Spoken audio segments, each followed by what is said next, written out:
leads them out of turn 4. It will head for pit road. They will creep toward the green flag.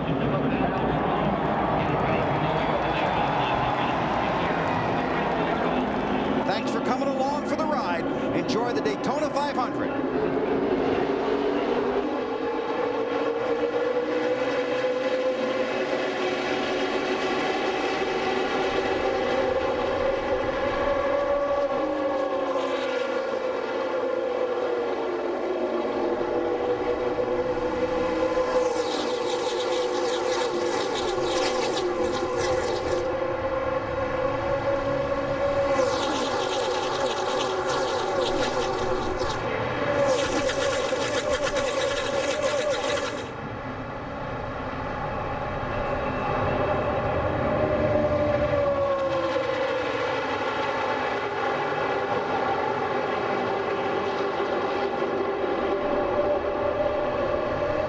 We got trouble back there in the middle somewhere. Oh, we've already lost a tire. We've had tire issues throughout the week. It's from Jeff Green's car. He's trying to get to pit road. And that's probably, we've seen a lot of the left rear tires doing that this week, BP, so wouldn't be surprised if it was the left rear. Looks like the right side tires are up, and unbelievably he was able to get through all those field of cars to get to pit road. There you see your left rear, Wally. All right, these guys are finally up to speed. Takes about a lap and a half. Jeff Burton had the advantage here early. When you're out front like that, you want to run right in the middle. You don't want to be on the bottom or the top. Give either one of those lanes an advantage. So Burton's kind of floating around. The longer he can do that, the longer he can lead. They lead the first lap. 5 bonus points for Jeff Burton, leading the first lap of the season. We see the 31-38 on the, we call that the bottom of the racetrack. The 24 and 5 are up on what we call the top of the racetrack. All week long we've seen the bottom be the advantage. That outside move with that high line just has not been able to go throughout speed weeks. See, Jeff Green, the 66, has a new tire on the left rear, trying to get back up to speed.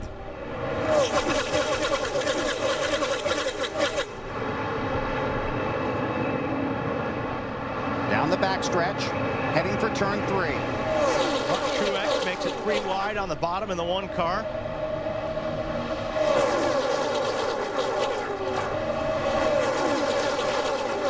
Dave Burns. And guys, on that leader, number 31, Jeff Burton, his crew chief Scott Miller told me this morning that bottom line is good, but you have to be able to hold the throttle wide open by the end of the run, or it doesn't do you any good. And Jeff Gordon now challenges for the lead. Marty. Dave, you'll see a lot of this from Elliott Sadler today, running up front. I asked him, are you going to fall back? Some of these teams will fall back, trying to avoid the big one, as we talked about in the countdown to green. Elliott said, absolutely not. I want to run up front as much as I can today. Alan?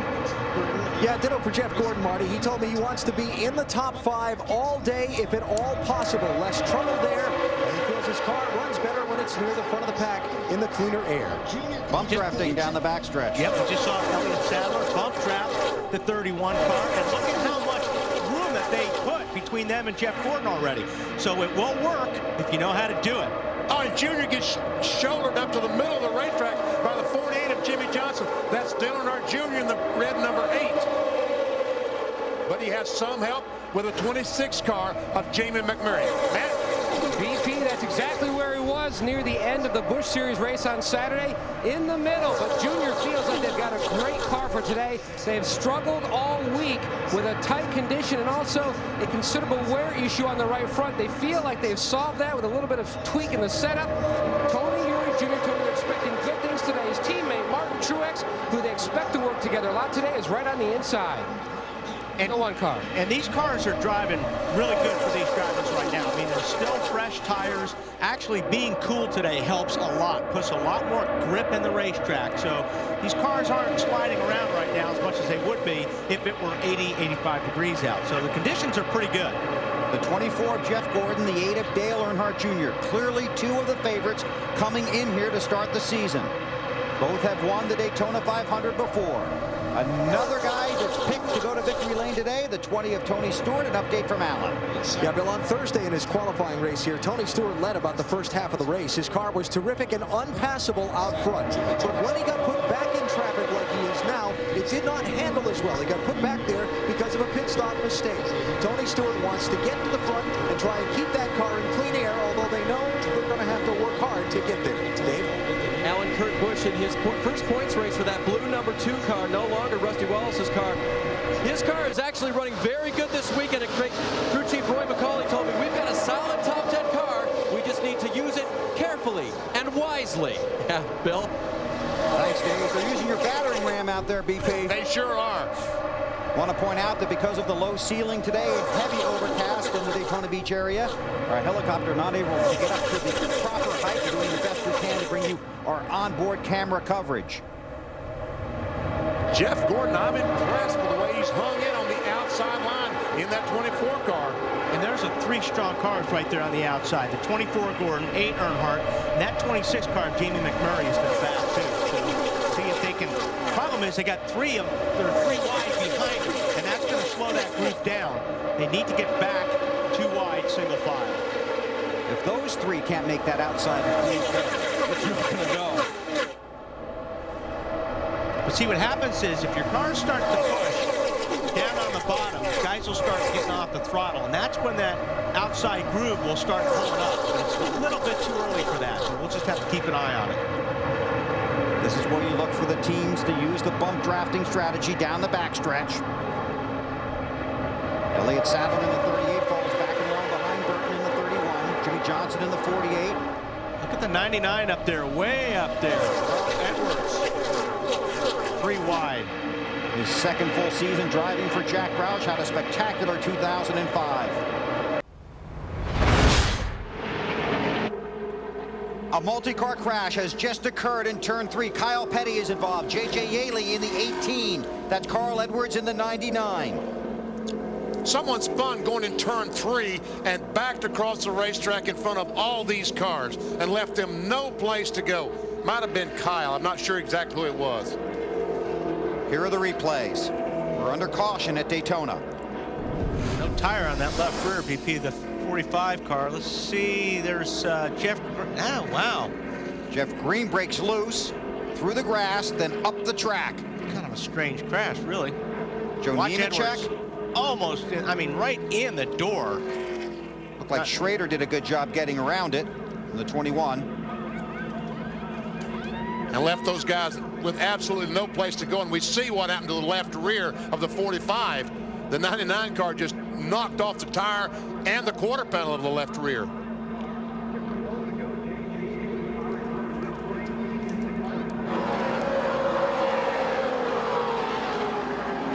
Hard impact there. Carl Edwards into Kyle Petty. Not sure why Jeff Green lost it there going into the corner. It's kind of it looked a little bit strange, BP. I couldn't put my finger on why he lost it before he even got to the corner. Yeah, I think we probably need to back up just a little bit and see if we can have some idea what happened. I'm not sure exactly. I'm like you. Didn't look right. Pit road is open. The 24 has been on and off of pit road with a tire problem. We'll update that in a second. The leaders are in their pits, Marty. Leader Matt Kenseth, Bill, said his car was just a little bit tight on that run. They've been loose today, also tight. They're going to put a pound in the right rear tire. That's it, Dave. Kurt Busch gives up second position. They made an adjustment before that made the car too loose. They put that adjustment back, plus 4 fresh tires. Alan. Well, Tony Stewart, his crew chief Greg Zipadelli, asked, do you want any changes? He said, no, just put 4 tires on it. We're pretty fast, Matt. Dale Jr. sure wants significant changes. Already made a wedge. Now going to make left side tire change. A little bit of trouble on the left front, and he is away. He also made an air pressure adjustment in the right rear. The mad dash off of pit road. Alan, how about Gordon? Well, the reason he came down pit road the first time, Bill, was because he had a flat right front tire. So they wanted to get that changed. They also want to get a look at the suspension components under that right front tire to make sure he didn't grind anything off coming around the track on the flat tire. So they're going to bring the car back down pit road. They're going to check that right side suspension. They're going to come around to the left, and crew chief Steve Letart's going to crawl under the car and have a look at the left side and see what they might be able to do to help this car for later. Okay, Alan, thanks a lot. Now here's why we're under caution. The 66 just looked like it kind of turned to the right and drove into Terry Labonte, and but I mean, I still don't see what caused that wreck. I don't either. I really don't know. I know what caused it for these guys, yeah. but I'm not sure what caused it for Jeff Green. And I'm assuming that the 24 car now is behind this and is going through and runs over debris or... Watch him. He's just coming into the right-hand side of the picture. Right behind Kenny Schrader in the 21 car. Comes down on the apron. You can see the debris all over the place through the grass. Yeah, he could have very well just picked up some debris, ran it over, and got that flat tire. He's already been to his pit stall and heads back out. So under caution here at Daytona with 119 laps to go. Field coming to get the green flag, completing lap 84 of 200 in the Daytona 500.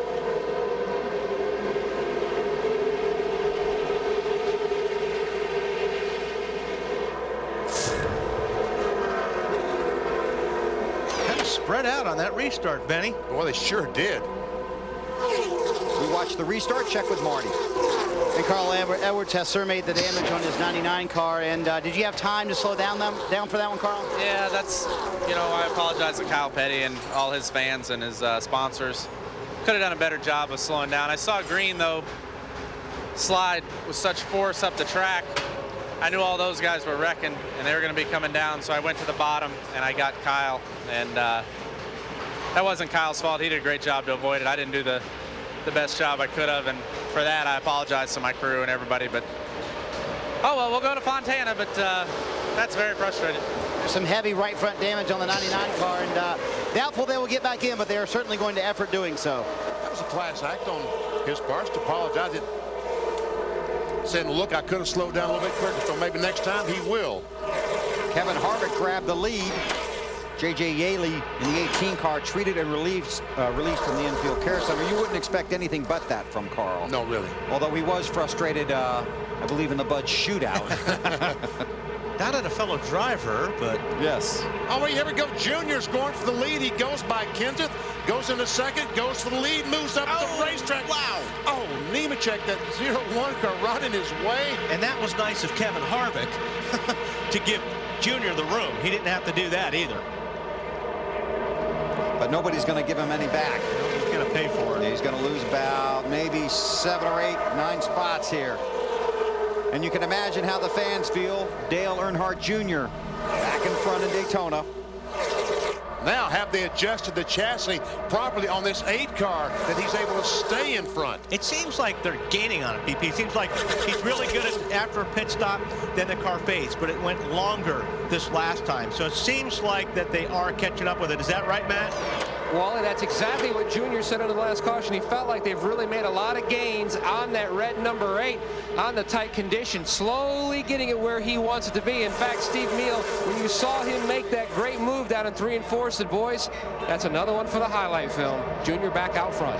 Hey, Matt, this weather has to be a curveball for these guys. It was 80 degrees and sunny for that final practice. Absolutely. Bobby Labonte said it earlier that the car was just way too tight due to the weather conditions, but he has dialed his race car in running in the 10th position. But Steve Meal also said, you know, those days at Pocono in the morning when the fog is out and it's a little too early to get out on the racetrack, I feel like we're at Pocono because it is foggy. It does look like Pocono. And it doesn't feel like Florida, does it? Tony Stewart trying to work his way back up through the field. Let's check in the garage and update on Kyle Petty. And Bill, the left side of Kyle Petty's car is just simply gone. Carl Edwards said that was his fault, and he apologized to you, Kyle. What was your take on it?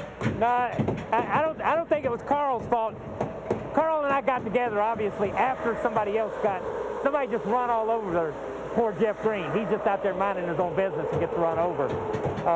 And then it's a typical Daytona, Talladega type wreck where the wreck's happening up in front, but you get run over from behind. And that's the way it is. You think you got it dodged. Just a bad day for the Wells Fargo Dodge today, you know what I mean? So, hey, the first of many. We got a lot more races to go. Kyle told me, he said, I'm an eye full of that 99 car. That's all I know. That whole Petty Enterprises group, as we talked about in the Through the Field, is really fired up about this season. And he said that someone ran over Jeff Green. Well, Jeff Green was his driver last year. He's no longer in the 43, but Kyle felt sorry for him. Petty Enterprises has Kyle's car, the 45 and the 43, driven this year by Bobby Labonte. Up front, Kurt Busch is trying to push Matt Kenseth past Dale Earnhardt Jr. Doing a pretty good job of it, too. Junior needs Jimmy Johnson, that 48 car, to get right up on his bumper in order to help him. There's too much gap in between those two cars, so they need to run tighter on the bottom in order to hang on to lead. Oh, we go 3 wide there. Bobby Labonte, the 43, ducks underneath the M&M car of Elliott Sadler and takes that spot, takes Tony Stewart with him. Want to find out what happened to Jeff Green? Wait. Yeah, I would like to know exactly what happened to Jeff Green. Okay, we'll watch this. Marty will ask him. Yeah, you hear a lot of hammers back here in the background. And Jeff, what happened to start all of that? I think that's 88 that we were, Kyle Petty, myself, were really working good on the bottom. It's kind of a unnecessary evil, I guess, because we was working the bottom so good, nobody would go with us. Got up on the inside of the 88, got up on the inside of the Terry Labonte. Down the back straightaway, 88 turned me in the right rear and turned me in the fence. I know I gave him plenty of room because I was on the inside of Terry and I wasn't crowding him. So I don't know. It's just like a rookie move, but blame rookies all you want. That's a veteran. He shouldn't have done that. So just toward my best buy car is the best opportunity I've ever had to run and have a competitive car here. And these best buy guys gave me that, and Dale Jarrett took it away. So just pretty disappointed with him right now. And Bill, another caution on the racetrack. This one for debris on the backstretch, Marty. That usually happens after we have these wrecked race cars, and some of them, they try to repair them, and sometimes those pieces fall off. Tape doesn't stick as well. There we see. There we see the debris. That looks like a spring rupture Sure there. does. Joe Nemechek will get the lucky dog. He gets a lap back, the highest scored car not running on the lead lap. Now, let's look at the 66 and the 88 when the caution came out for the Jeff Green wreck. That's Dale Jarrett. Okay, we see the 88 is on the outside of the 66. What Jeff is saying that somehow the left front of Dale Jarrett's car makes contact with his right rear. The angle we had, it's impossible to see. But that makes sense. Yeah. Now that you look at it that way, that's exactly what happened. Kyle had a good view of it, and obviously Jeff felt it. And that led to the wild ride for Carl Edwards. There's the UPS Ford of Dale Jarrett. Pit road will be open this time. But how many of these lead lap cars will give up their track position? Well, if they don't come, the guys behind them will. Yeah. So pit road's going to be busy. The question is how busy.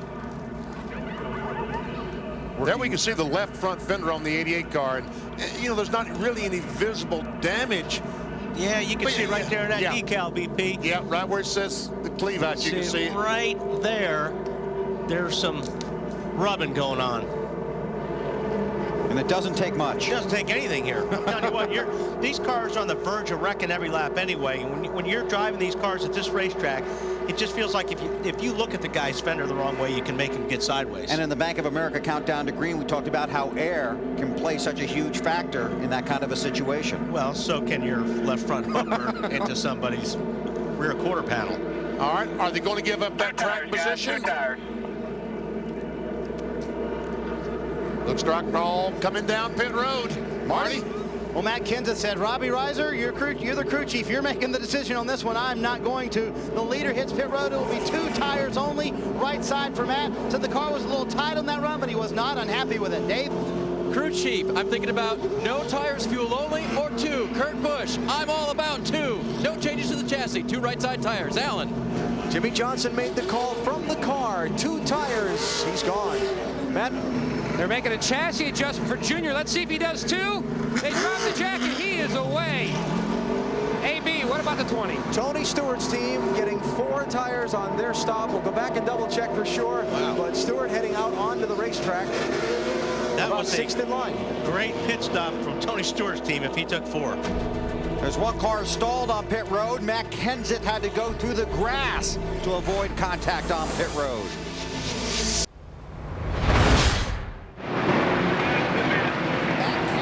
In the wall. But it's not good. And I don't know how badly he is back in the fence. Yeah, he's got a lot of damage here on the left front, BP. I see some damage on the left front.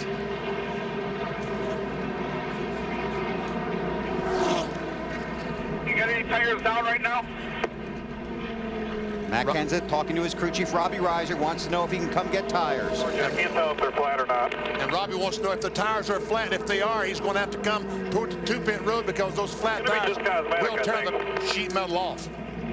Pit road is closed, so if he pits early, there's a penalty. He has to start at the rear of the field. Let's see if we can check what happened. There's Tony. Wow, man, well, it doesn't get more blatant than that.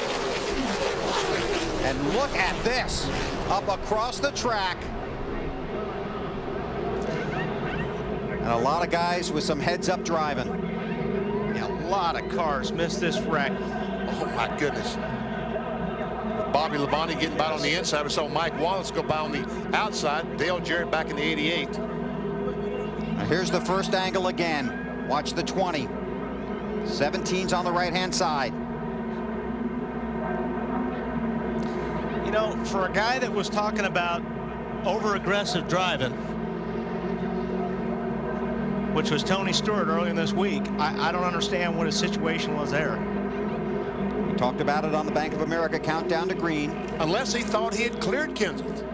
You know, that's a long way to drive down a race track to see if you think you cleared somebody. Dave Burns. And Bill, the Kyle Busch story continues in his own mind. He wondered if he'd been the cause of that since he had been pointed at so many times this week. He asked twice on his radio. They told him no. Thanks, Dave. Pit road is open. Mark Martin leads the way. Snyder. Well, Mark Martin in second place hits pit road. Bill very happy with the car. They're going to take 4 tires. There'll be no chassis changes on the stop for Mark. He liked it out front. That's where he wants to keep it. Dave? And the 5 car of Kyle Busch, after wondering whether or not he had been the cause, they told him, Kyle, don't worry about things like that. Slight adjustment to his car to make it more drivable. Alan? Tony Stewart going to get 4 tires and a minor chassis adjustment to help the handling of his car. He has said nothing on the radio that I've heard about the incident, just about his car's handling, Matt. Tony Jr. continuing on with the same adjustments he made the last couple stops. A close battle off pit road with the 16 and the 6. They made a big air pressure adjustment again to try to free him up. Alan? Jimmy Johnson on and off pit road, getting service from his crew. We'll check the adjustments they might have made here in just a second.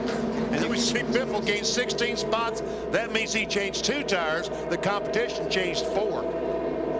A variety of pit strategies playing out here at Daytona. We've passed the halfway mark, just 92 laps to go. Here is the race off of pit road, won by Dale Earnhardt Jr. There's Biffle, Mark Martin, Jimmy Johnson, and the rest of the field back onto the track here at Daytona. The green flag is out, so we'll see what Matt does. Well, I mean, Matt will come in, but he pretty much knows that his day is over. He doesn't have a shot at winning this race any longer. Robbie Reiser might be more angry with Matt now than he is with Tony Stewart. Because you saw how Stewart's car came back from its contact. It's a pass-through penalty for the 17. There's Michael Waltrip and the Napa car right there, side by side of the 5 car. That's the first time we really talked about Michael. Gets around this place very good. Robbie Reiser is hot. He's furious. Matt, we got to settle down out there and just ride in line. They're going to get you with a pass-through here.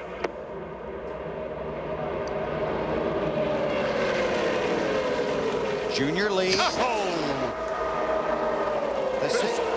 Biffle moves out, gets a push from Mark Martin, and is trying to go by the 8th car of Dale Earnhardt Jr.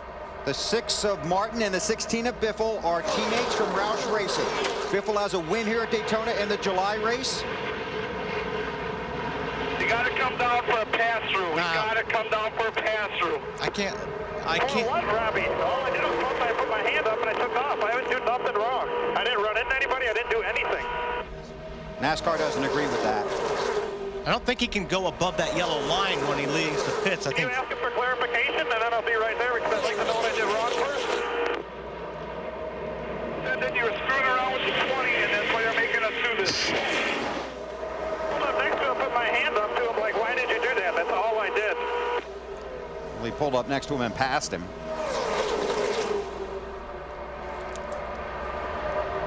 They had already warned those guys, Benny. Scorecard, man. We're going to have to come down. I thought that it was for going. Lap. I just wanted a clarification of what it was for to make sure I was right. Junior going for the lead. Jimmy Johnson going to help him. I'm a little surprised Biffle hung Mark out. Mark helped Biffle get the lead, and Biffle just hung Mark out to dry on the outside. Now Mark's on the inside. Probably won't forget that later on in the race. Earnhardt Jr. I'll tell you what, back in that one car, Martin Truex Jr., another impressive run today. We saw him brush the wall off turn 2 very early in the race. Matt Kenseth, the pit road to serve his pass-through penalty. Means he has to make a lap down pit road, does not have to stop. At 55 miles per hour. And these guys are going how fast? 185. So Matt's going to lose considerable ground here. Now that's the blend line I was talking about. You're supposed to stay below that, but maybe on the caution flag you can go up there. I thought that's what NASCAR was getting him for. I think they're getting him for weaving at the 20, forcing the 20 down below the yellow line. And then he passed him anyway, which you can't do coming off a pit road.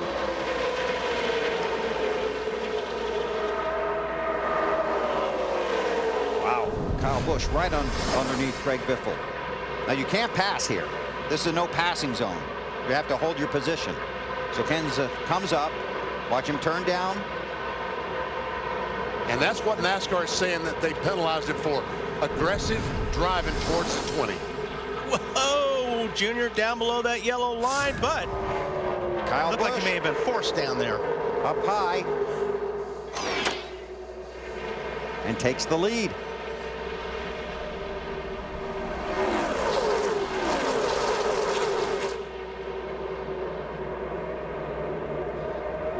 Getting strung out a little bit here. He'll close back up in no time, though. Now, if you think Matt Kenseth and Robbie Reiser were mad a few seconds ago, they ran a lap that they are not going to be scored for because Matt did not answer the black flag. Oh, boy. Really? So this is now for Matt Kenseth, the Daytona 500 and 2.5. We watch the leaders, Kyle Busch in the 5 car in front of Earnhardt, and check with Marty. Well, let's see the explanation Robbie Reiser got. What explanation did you get for the penalty, Rob? I don't really know. I guess we didn't really cause a wreck. I don't understand any of it at all. You know, guys have been doing a great job with this race car, and Matt did a hell of a job up there front. Just one of those deals, I guess. Did they mention anything about the blend line? Is there one? Yeah. I don't think they mention it. I don't think there is one from way to call in this race today.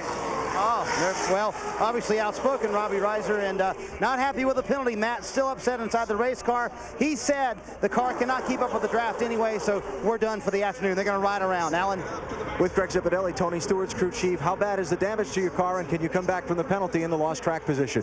I think so. He needs to be patient now. We got a long way to go. We obviously got a pretty good race car, and he's a pretty good driver on these restricted plates. So we just need to settle down, think about what we're doing here, and we got plenty of time to get this Home Depot Chevrolet back up the front. Did Tony have a reaction to the penalty? No. Everything's all right. All right, thanks, Zippy.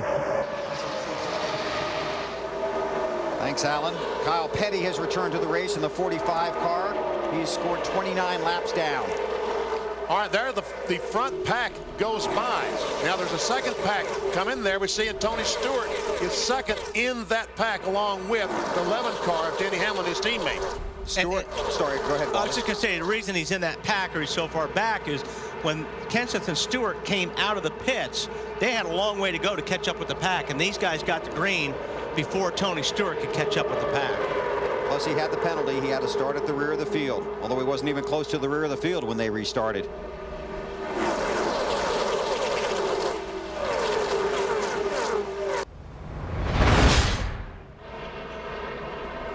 "60 laps to go, and they have been side by side here at Daytona, and Dale Earnhardt Jr. finally breaks in front of Mark Martin. Take a look at our DLP lap leaders. 24 lead changes among 16 drivers. The 16 drivers, a track record.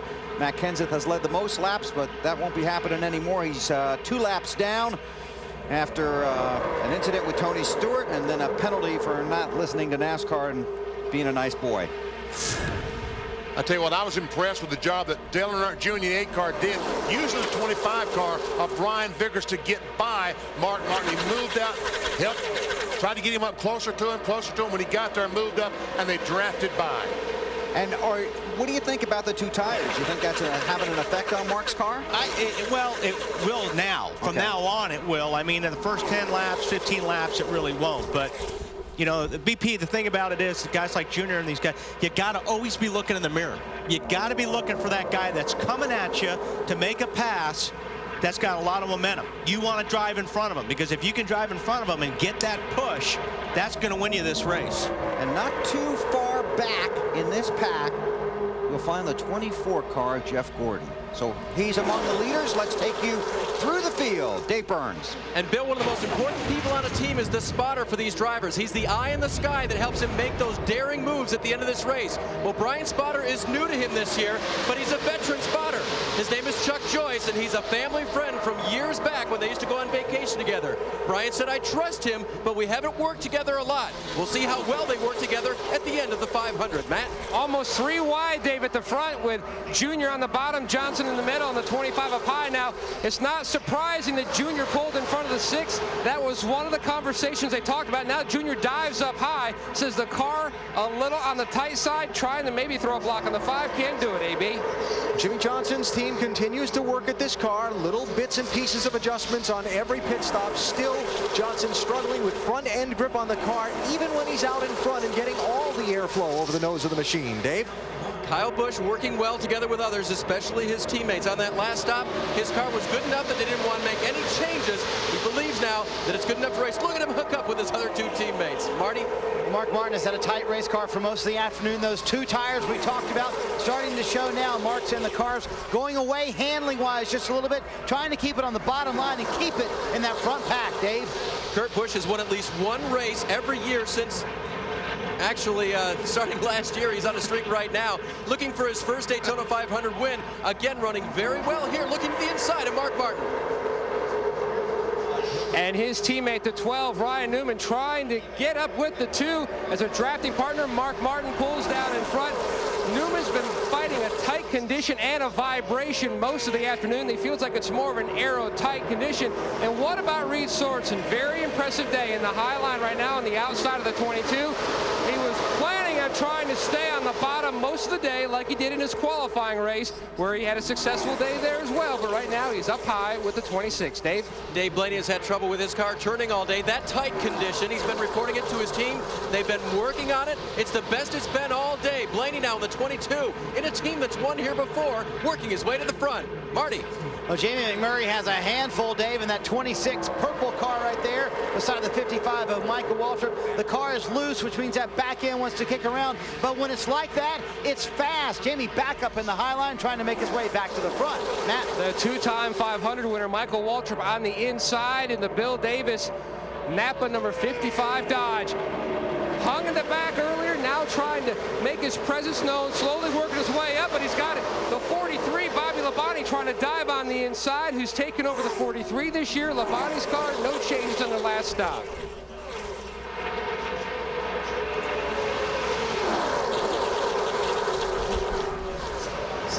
Hey guys, look who's creeping up the running order. Jeff Gordon, the defending 500 winner.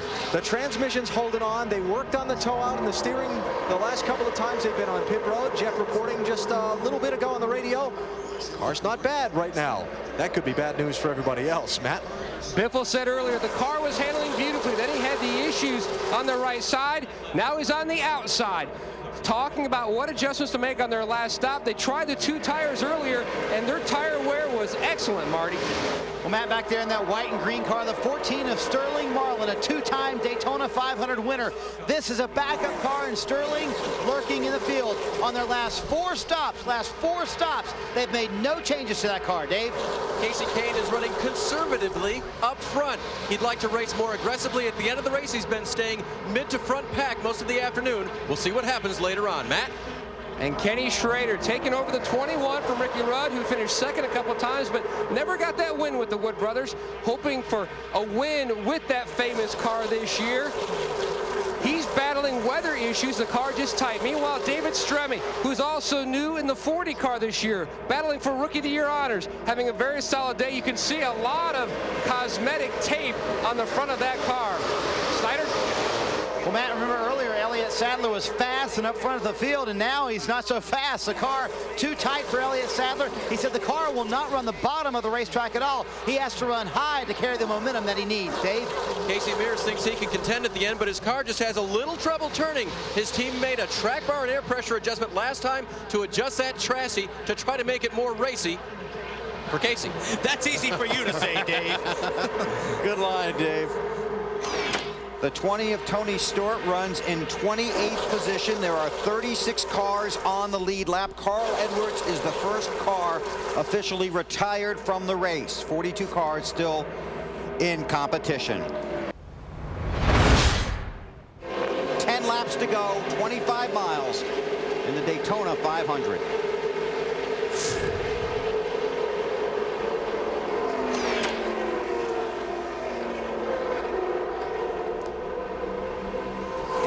Sadler back there. A couple of those guys look like they laid back a little bit, which may help them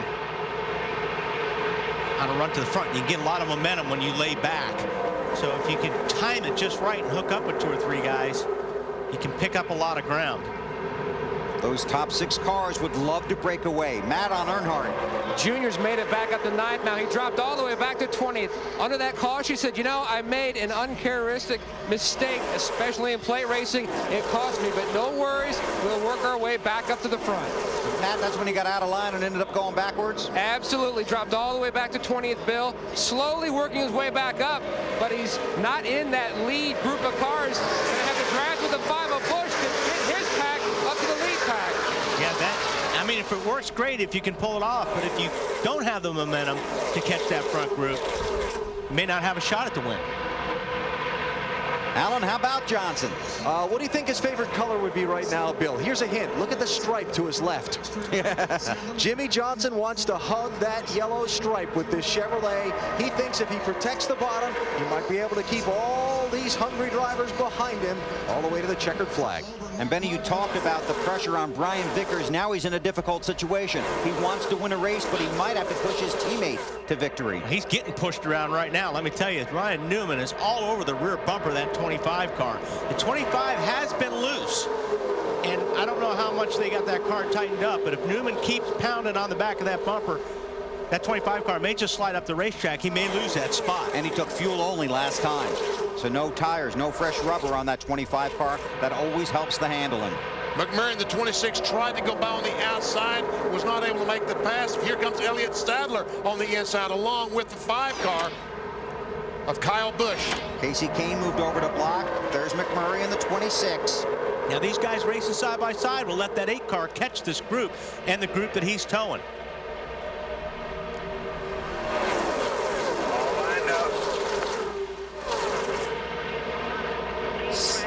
7 laps to go. Ryan Newman in the 12. An update from Matt. Running in the 3rd spot, Bill, right behind Vickers. He's had the legendary Buddy Baker on the radio most of the day, giving his pointers and also just pumping him up. Newman says the car is good, so is his tires. Matt Borland said 10-4 all in. Taking that gambling phrase because Newman's a big gambler. They worked with the 42 and the 9 to try to stick with them since they're all Dodgers. But you have to wonder if they're bluffing. Wow, somebody got forced down at the bottom. How did he save that? And he only lost 1 spot. Well, he's going to lose some more as he lost his momentum. Yeah, that was Kyle Busch, and that's not over. Yeah, if the 20 gets back to the 5. Man. 6 laps to go. Looks like Tony Stewart dives to the bottom, and well, Kyle Busch just ran him down to the bottom of the racetrack. Well, blocked him. Yeah, went to block him. Stewart had that thing sideways, too. He sure did. And look at Dale Earnhardt Jr. in the 8 car. He's trying to work his way back. There he is in about 5th or 6th spot. And looks like Vickers is going to the back. Newman has been able to get by the 25 car. Here comes Casey Mears, 42. Yeah, I don't think that 25 car has got the tires he needs to do what he's got to do. Black flag, Kyle Busch in the 5 car, aggressive driving. It's a pass-through penalty. Kyle Busch was 9th last time by. He'll have to come down pit road at 55 miles per hour under green while the rest of the field goes around the track at 190. And he'll have to do it, otherwise he'd be like Matt Kenseth, and they'll pull his scorecard. But the big difference between the penalty that he's getting is he's got to serve his under green. Tony Stewart just had to go to the back of the pack. That's correct. So basically the 5 car is out of the race. Carl, they got us up on the board. Too wide, too wide. He's not going to get the pit lane this lap. He might have trouble getting to pit lane. If he does, there's going to be a big wreck. Before to go when they get to the line this time. Jimmy Johnson leads, Ryan Newman 2nd. Casey Mears 3rd. Update on Kurt from Dave. And Kurt agreed to talk to us right now. He just asked, let me get over to this side. Kurt, you've had about 5 minutes to sit in your car while they rolled it back to the garage here. What was going through your mind? Yeah, we had a great car all day. I was so proud of our team. Miller Lite Dodge was beautiful. Working with my teammate Ryan Newman, we had a shot at winning this race. And Rogers won oh, it's too bad watching TV right now. But Rogers won the Indy race 13 times, and we were really going to do it today, but came up just a bit short. So thanks to all my sponsors. Great ride today. Mobile One and Altel on Ryan's car and all our great guys that we've got behind us. So we'll be back. That was just... Thank you very much. Kurt out of the 500, and so is the car that got tangled up with it, Bill. Kurt didn't really seem sincere to me when he said that. Sounded a little sarcastic. Yeah. I mean, thanks, Dave. Appreciate you going back there and getting that. So Jamie McMurray brings out the caution. We could be looking at a green-white checkered finish in the Daytona 500. I thought Bobby Labonte might be involved, and let's see. There we see Jeff Burton going up trying to block the 26. They both get in the outside retaining wall, and McMurray loses it and does get into Bobby Labonte in the 43. And then Bobby hits the wall. And Denny Hamlin runs in the back of the 31. Maybe not too badly. Yeah, I think Hamlin will be okay. The first 4 cars. Checkered, watch the 48. You know what he did at halfway. So. Has never won the Daytona 500. Earnhardt in 5th has. But he wants it just as badly as those 4. Ready. Green flag. 2 laps to go.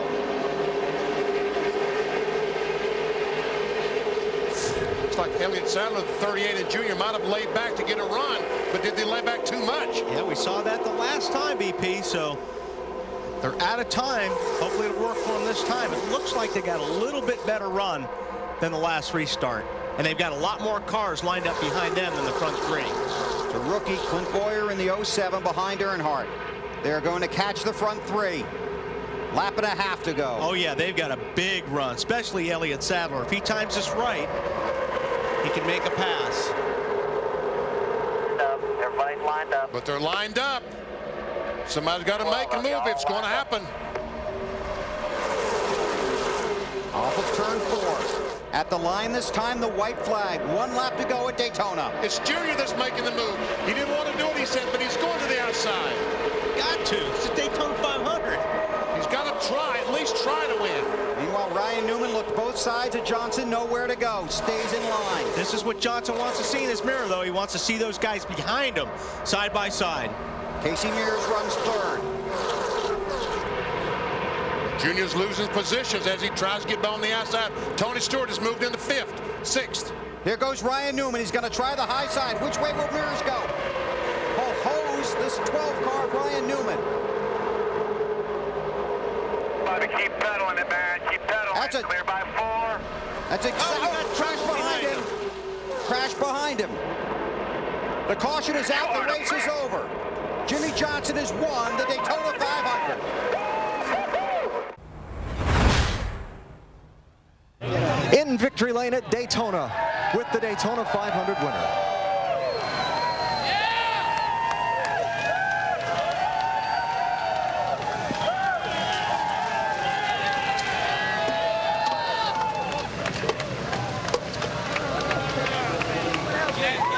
Good guys, how are we going to clean that up? And a hug for the team owner, Rick Hendrick.